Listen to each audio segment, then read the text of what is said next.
Good day to you guys. I'm Victor Palacios, and today I'm going to teach you how to polish jewelry in those hard to get areas. Those little feisty corners and crevices that are even hard to get with traditional tools like brass wheels and polishing guns. Even the infamous tumbler. Today, I'm going to teach you how to accomplish all that with something as simple as a toothpick. Let's go. Alright, so this process is actually pretty simple. It won't take that long.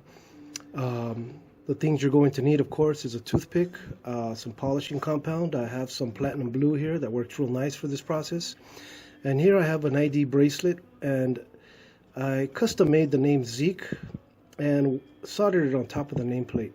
And in between these little areas is where it's kind of hard to get in there to polish to make it shiny. You can always go back in the background and do a satin finish or a stone finish, but some customers want it high polish, and this is where that process will work. So let's go to the next process and see what we got to do next. So you can kind of see what I'm doing here. We're going to cut half of this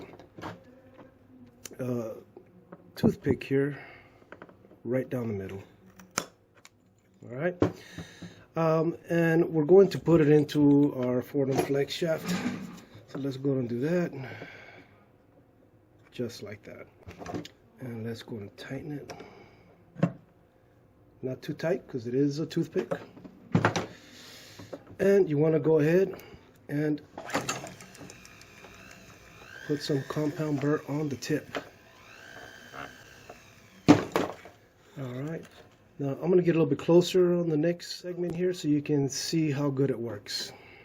Alright, I went ahead and put the toothpick on my Fordham and also some platinum blue compound.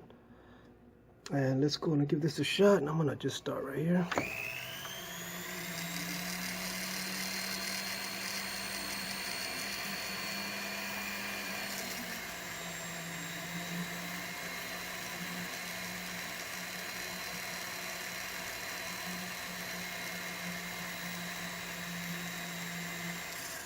Alright, so you can see I did the inside of this Z right here. This also works when you have a lot of, sometimes when you heat stuff up, you get a lot of discoloration like you see right there.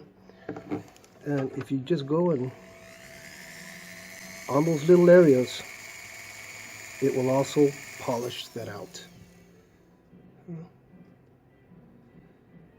That's it for today's tutorial. Thank you for watching. Please subscribe for more videos. And as always, thank you for watching.